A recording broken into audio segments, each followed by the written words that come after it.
actually, maybe I'm thinking Megadon, but it doesn't matter. One noisy night, millions of years ago, an iguanodon called Isaac could not sleep. It was a stormy night, thunder cracked, lightning fizzed, and heavy rain hammered onto the rocks. Around Isaac, his herd dozed peacefully. But the sounds of the night kept Isaac awake. Look, there they are. There's Isaac, he's wide awake. And there's everybody else sleeping, they're used to it. At last, the storm quietened, and Isaac was just dropping off to sleep when chomp, chomp, chomp, chomp, chomp, Amos, the Armagosaurus, was having a midnight snack. Here he is, munching away. Yummy, yummy, yummy, yummy, yummy. I wonder if he's nocturnal, but he certainly likes to have a midnight munch, doesn't he? Please be quiet, Isaac shouted. Night is not the time for snacking. And Isaac stuck a fir cone in each ear to block out the noise. That he's using the fir cone as like an earplug. Amos stopped eating and Isaac was just nodding off again when... Owie!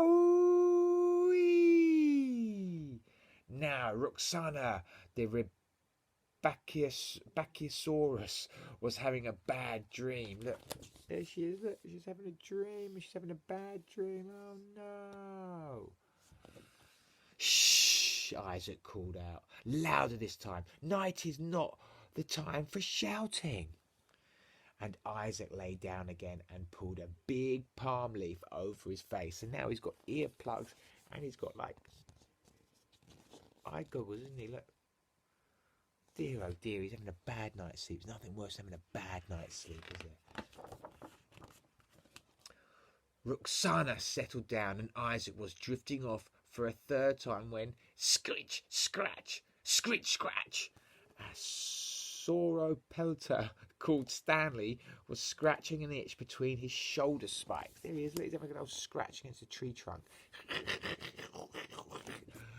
Stop! Yelled Isaac as loud as he could. Night is not the time for scratching. Itchy, itchy, itchy. And he buried his head under his mum's leg. Oh, he's really trying to get to sleep, isn't he? And everyone keeps waking him up. It's awful. Suddenly, there was an enormous crack from the storm again, and Isaac jumped. He squeezed in between his mum and dad and next to his little sister. But maybe that wasn't such a good idea either. Snored his dad. Went his mum. And ee went his baby sister. But that could be an ee for Eileen, couldn't it? I reckon it could be. When was the noisy night ever going to end? Here he is, snuggled with his family, and everybody's fast asleep apart from Isaac, who's having an absolute nightmare. A nightmare. It's a bit of a metaphor there for just having a bad time, isn't it? Perhaps it's a pun intended as well. Just about everything else in the forest that could make a noise did make a noise that night. Thunder boomed. Trees creaked. Wind howled. Even the bugs buzzed louder than usual. Bzzz. Be quiet, Isaac yelled at all. Here he is now. He's finally lost his cool, hasn't he? I don't blame him as well. Look, there he is. His eyes are all saggy and droopy. He's absolutely bushwhacked. The next day, Isaac came up with a plan. He collected pine nuts, horsetail plants, fern leaves, and all of the things that Amos loved to eat. Here he is collecting the things that Amos loves to eat. Then he took all the food to Amos. Here's a big feast for you to eat before bedtime, said Isaac. Then you won't snack in the night. There we go. So he sorted out Amos. Amos has got food, so he shouldn't wake up Isaac tonight, should he? Next, Isaac rushed around the forest looking for unusual creatures. Excuse me, I burped then. Isaac wanted to tell Ruxana a relaxing story to help her settle for the night. He soon spotted a lovely Leoxiornis. I've completely pronounced that wrong. Can you see the word there? Laoiorin or Ornis. Cool. There might be a bit of Chinese there. So Laoxiornis. Laoxiornis. Come on, I'll look later. Okay. Isaac made up a super story about the Leaxiornis. I'll tell you the ending at bedtime, he said to Ruxana. I got to work on my pronunciation, these dinosaur names. You'll have happy sleepy thoughts tonight, Isaac promised. And here they are, look. Everyone's had their story here, so she's sorted. Ruxana's okay. There wasn't much time left. Isaac rushed back into the forest and looked for a special piece of rough and bumpy bark. Here is he looking for rough and bumpy bark. I think that's for the scratcher, wasn't it?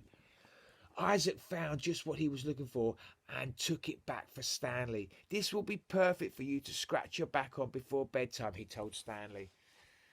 One thing about that though is if Stanley gets an itchy back during the middle of the night, he's still going to want it re-itch, isn't he? Re-scratch, sorry.